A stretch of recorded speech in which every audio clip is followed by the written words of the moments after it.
ইসলাম ধর্ম গ্রহণ করলেন জনপ্রিয় ডাচ অভিনেতা ও মডেল ডনি রয়েলভিং। স্থানীয় এক মসজিদে জুমার নামাজের পর মুসল্লিদের সামনে কালিমা পড়ে ইসলাম ধর্ম গ্রহণ করেন তিনি। জানা গেছে ডনি রয়েলভিং অনেকদিন ধরে হৃদয়ের প্রশান্তি খুঁজছিলেন। অবশেষে ইসলাম ধর্মেই যে শান্তি খুঁজে পান তিনি।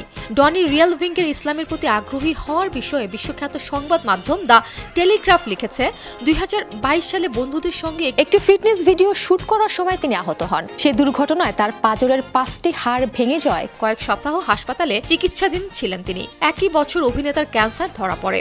ওই দুটি ঘটনায় তিনি একেবারে ভেঙে পড়েন, হৃদয়ে প্রশান্তি খুঁজতে থাকেন। শেষ পর্যন্ত ইসলাম ধর্মে শান্তি খুঁজে পান এই অভিনেতা। এরপরেই তিনি ইসলাম গ্রহণের সিদ্ধান্ত নেন।